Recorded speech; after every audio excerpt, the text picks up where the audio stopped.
My name is Vexorin Telescor, and I commanded the Syndral Span Rescue Fleet for 31 years before I requested transfer to a desk. I want that on record because what I am about to describe is the reason I no longer fly.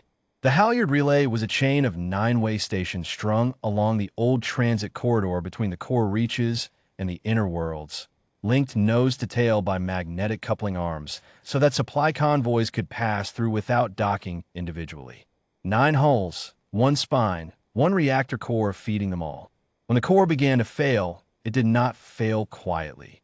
It failed car by car, module by module, venting atmosphere in a slow chain reaction that should have killed everyone aboard within 6 hours. The distress call went out on every band we monitored. By the time my fleet cleared the debris field and matched velocity with the relay, 11 days had passed. 11 days is not a number I chose for effect. I want you to sit with it because I sat with it for a long time before I understood what it meant. We expected corpses. Atmosphere failure plus reactor cascade plus 11 days gives you corpses in every species I've studied, in every textbook I was taught from. What we found instead was a single human woman walking the spine of the station with a hand-cranked oxygen feed strapped to her back, moving from car to car on a schedule she had built herself, rerouting failing systems by hand because the automated relays had burned out on day 3. Her name, I would later learn, was Renata Soto. She was not a soldier. She was not augmented.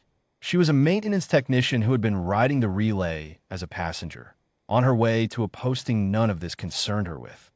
When the core began to fail, and the station's 2 qualified engineers were among the first to die in the initial decompression, she was the only person left who understood the schematics well enough to keep the others breathing.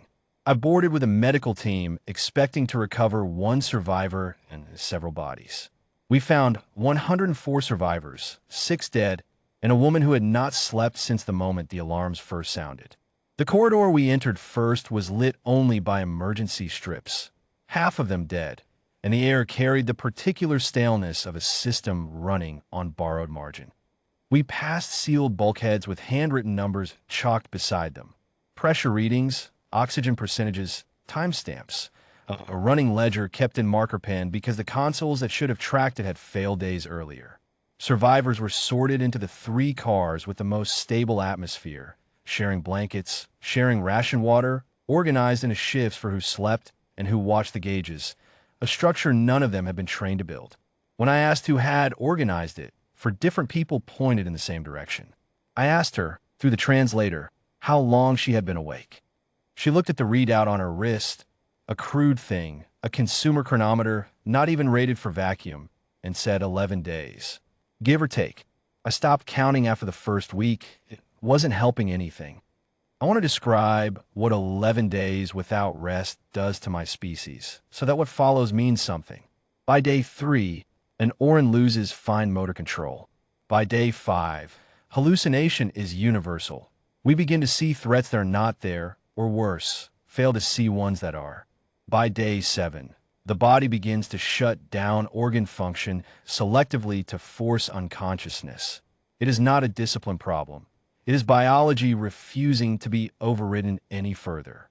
No officer under my command has ever remained operational past day 6 without medical intervention, and those who tried did not recover cleanly.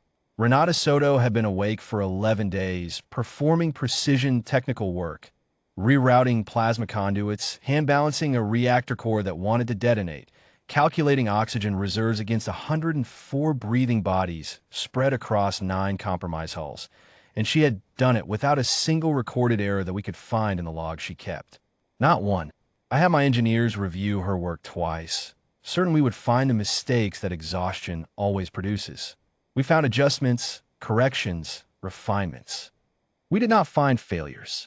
She told me later, sitting in our medical bay, finally permitted to rest, that she had not done anything unusual. She said her body had simply decided that sleep was a thing it could schedule for after. I asked what would have happened if she had stopped. She said she did not know, because stopping had never seemed like an option worth considering. Not bravado, not performance for an audience. She said it the way a person describes water being wet, as something so obviously true it had not occurred to her to question it. My medical officer, Sinet Valdoreth, ran the full panel on her afterward, expecting to find chemical augmentation, some pharmaceutical we did not have a name for. She found nothing. No stimulants beyond what Renata had been issued at her own request from the station's first aid stock.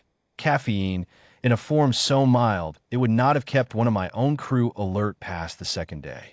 Sinet told me, with the particular flatness she uses when she does not want to alarm me, that by every metric she could measure, Renata Soto's body had simply refused the failure state. Not delayed it, refused it, as if exhaustion were a request the body was entitled to decline. We held a closed session of the Rescue Command Council 3 weeks later, ostensibly to review fleet response protocols for the relay incident.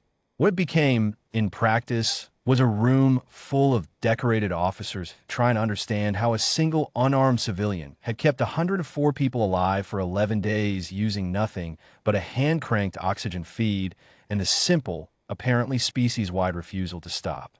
We reviewed her handwritten ledger line by line, projected onto the council wall, every chalk number from the corridor reproduced in clean print so the room could study it.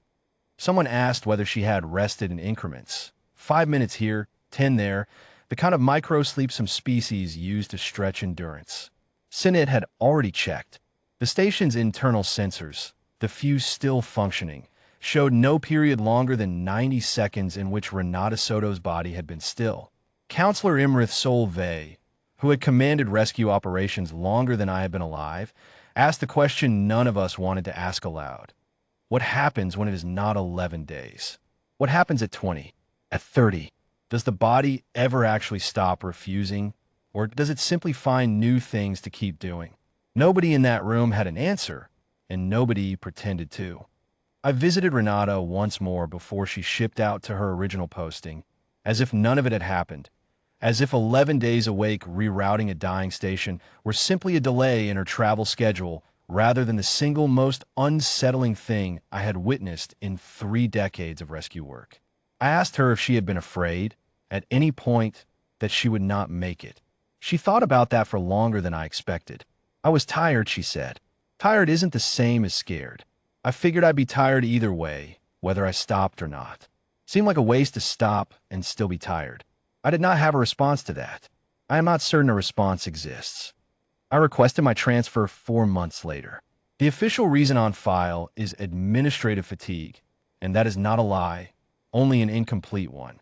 The complete reason is that I spent 31 years believing I understood the outer limit of what a body could be asked to endure, and a maintenance technician with a hand-cranked oxygen feed showed me, without raising her voice once, that I had never actually known where that limit was. I do not know if humans understand what they are.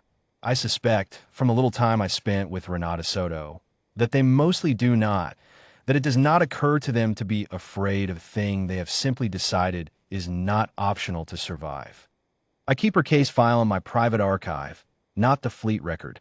I read it sometimes on the nights I cannot sleep myself, which I notice happens more often than it used to. 11 days. I have run the simulations forward the way Counselor Vey asked us to. I have never found a number where the line holds. I'm no longer certain there is one.